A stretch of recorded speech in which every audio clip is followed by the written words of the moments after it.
Hi, I'm Sean Reardon, Mayor of Newburyport, and welcome to the latest edition of the Mayor's Corner. We had a big weekend here in Newburyport, a long weekend to Juneteenth, so happy Juneteenth to everybody out there. We had a great flag raising ceremony here Friday for Juneteenth. We had a nice crowd, we had a nice set of speakers, we had some youth here reading poems, and then we did the flag raising, and I don't know if you saw the paper, but little Walter Sills helped me raise the Juneteenth flag here at City Hall. So the Juneteenth flag was up all weekend. I took it down Tuesday morning, put the pride flag back up, but definitely just I want to thank everyone for coming out. Again, this is still a new holiday, right? New federal holiday. This was only the third flag raising we've done for Juneteenth. But every year we're trying to add our own little spin, add our own little traditions around this holiday. So I want to first thank Tina Lose, the DEI coordinator, and our DEI Alliance for all their help putting this event together for Juneteenth. We've got a lot of DEI initiatives that we like to put into motion this year.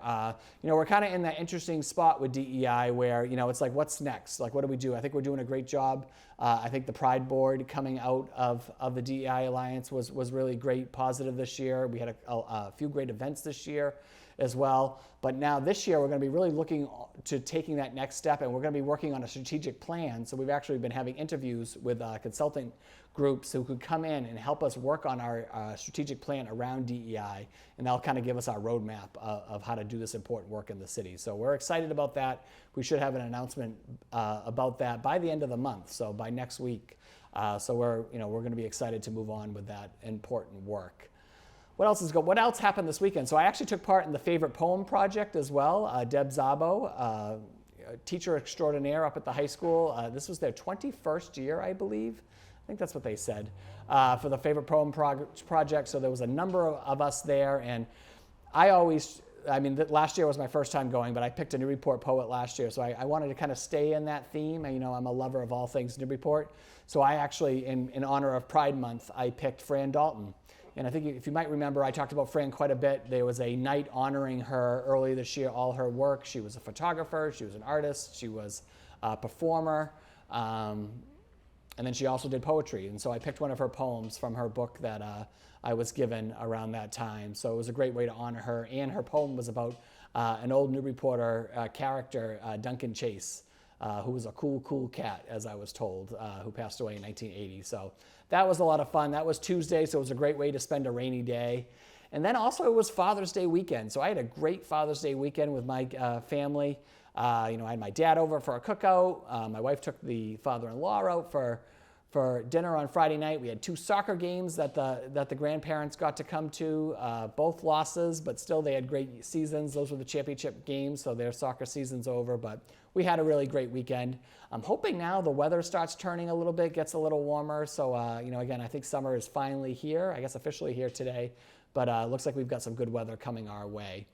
We had a big weekend at the high school as well. We had 2 state championships that were won this past weekend by our high school.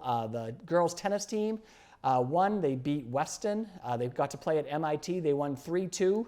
And for those of you that don't know how girls tennis works, you have a first singles player, second singles player, third singles player, and then you've got first doubles team and second doubles team. And then they play against their counterparts in Weston. And we had to win the last match, which was a third singles match. Anna Lynch won a tough 2-set match, but that gave us our 3rd point, and so that gave us the state championship, and it's their 2nd in a row, so back-to-back state championships for the tennis team, which is just incredible. That doesn't happen too often. And then the girls lacrosse team got to play Norwell in their Division III state championship game, and they were, I think, tied 7-7 at half, and then ended up winning 13-10. For their state title as well. It's the first state title in lacrosse since 2014. That's 4 state titles this year for Newburyport. So it was girls track also won this spring, a state title, and then boys soccer won in the fall. So just really incredible, and it's just I can't remember one of those years that you had 4 state titles. So congrats to all the athletes. I'm really proud of them.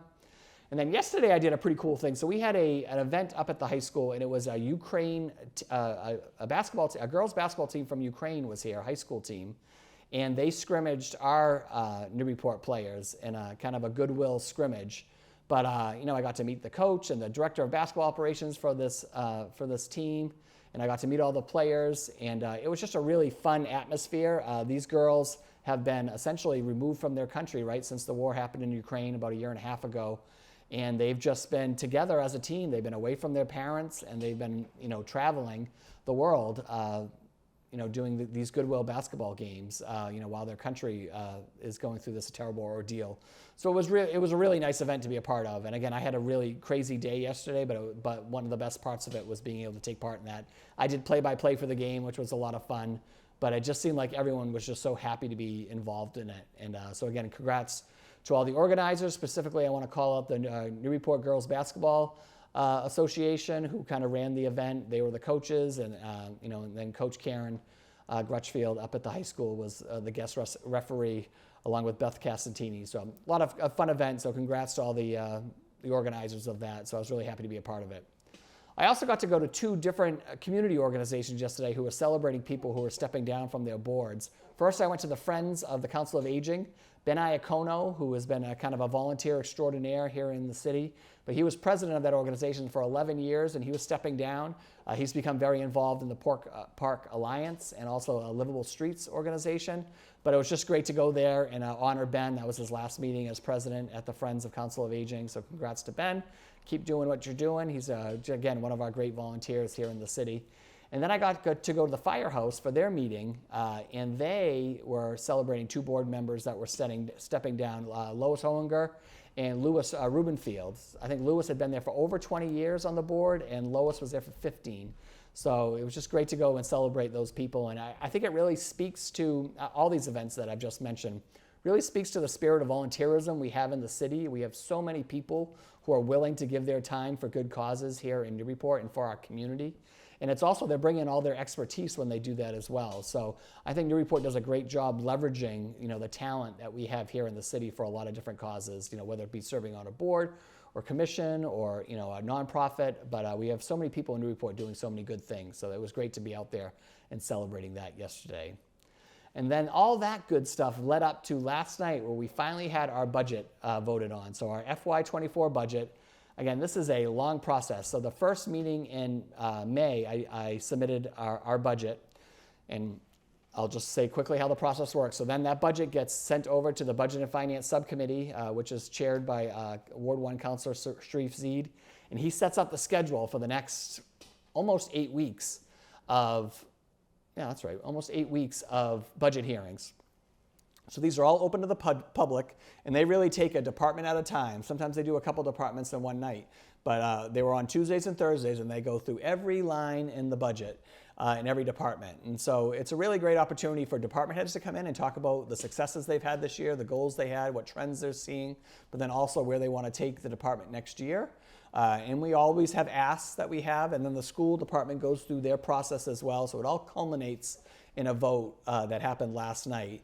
And for the most part, I thought it was really a great conversation. I really thought I came in with a pretty modest budget that really invests in areas that are going to help us move forward this year. And we had some good conversations with counselors. We were able to chime in a little bit, but mostly this is between the council at this point, talking through some of the issues. And really, there was just one big cut. We were trying to get some more support in the planning office, and the council decided to vote that down. And they had their reasons. They would like for me to try and bring back that position for a supplemental budget, which usually can happen anytime between like September and November. So again, it doesn't help us right now, but it does give us the window to come back.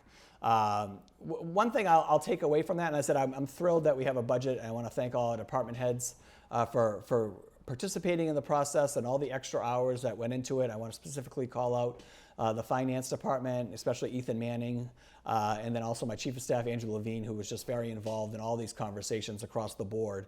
But the planning position didn't get voted on because some councilors had a problem with the job description, and and they were asking kind of me to change it on the fly. And I think that's stepping into an area where I don't think the council really has purview over, and that's writing job descriptions, because that really falls into operations. The planning department and the mayor's office put together a job description, and we were trying to get this position. So that's why we kind of held our ground there, and it's unfortunate that they didn't see the value of of a planning position in the office. So we'll have to get back to the drawing board and work with them. And if we decide to move forward again, we'll come back in that supplemental budget and we'll make that request again for that position. But apart from that, again, we're certainly glad the budget process is over, because it is a long process, and again, it's a lot of tough nights. But then now, we've got a budget and we can move forward, and we've got a lot of great things that we're going to be doing this fiscal year. So we're excited about that. Thursday night, something's coming up, and this wasn't talked about last night, although the project itself was talked about a few different times. But the Market Landing Park ad hoc will be meeting again on Thursday, because I did submit a request for a couple different funding things that needs to happen with that project. And just to give you a quick story about that, we came forward with a plan this year for phase 1, kind of working on both wings of the park and taking some parking away and adding some green space. We went out to bid once, and the bids came back really high. So then we went out to bid again. We kind of removed the culvert piece, because that seemed to be the really expensive piece. And we have 2 grants that we have acquired, which is about $800,000, both federal grants. One state Mass Trails grant, and then the Parks grant, which is a federal grant. So we have $800,000 that we're in jeopardy of losing, that is specifically for this project, but it's not for the culvert. And I know the culvert needs to get done down there, but we're kind of talking about 2 different aspects of the plan. So in any case, the second bids came back, and they were also still high, and the project was getting smaller. So it's really concerning, and I was really on the fence about whether I was going to submit this to the council or not. But because there has been an ad hoc and they've been so involved in the process, I thought they should be the ones that chime in on it. So I have put it to them. We're going to have that conversation tomorrow night and see whether we should move forward right now. Unfortunately, anytime you don't move forward, you risk losing grant money, which in this case we would. But we also know the price is going to keep going up. So we'll have to have a pretty good conversation about the importance of that project right now. And is there things that we can do to kind of bring that cost down altogether? But they're going to have that conversation tomorrow night. I really like the Market Landing Park. When I first moved in, this is something that was talked about in the city really forever. Taking away some of those parking spaces and bringing them some green space. So I'm hoping that we can come to some sort of solution and move forward with that project this year. I just want to remind everyone, I'm going to have a list coming out probably next week of available boards and commissions for volunteers. This is kind of after our May 4th event our open house that we had, and we do have some resumes that we'll start going through and reaching out. But just take a look at what we have, and if you want to get involved, it would be great to have you put your name in for one of these openings on our boards and commissions. And lastly, I want to mention Flash Vote once again. We're going to be having more information sessions across the city about how to set up. This is that civic engagement tool that we'd like to start using and getting feedback from residents on a variety of issues, of questions that we put together. So just if you want to check it out, it's www.flashvote.com/Newburyport. And that's how you set up. You can also set up by phone, but we're going to be getting out into the public and getting that information out there and trying to assist people in getting signed up. But I think it's going to be a great tool to kind of get the pulse of what's going on in the city. And that's my Mayor's Corner this week. I hope I didn't forget anything. I hope everyone has a great week. Lots going on. Next week, we're going to have a lot of fun events to talk about around the 4th of July. And I will see you all next time on the Mayor's Corner. Have a great week.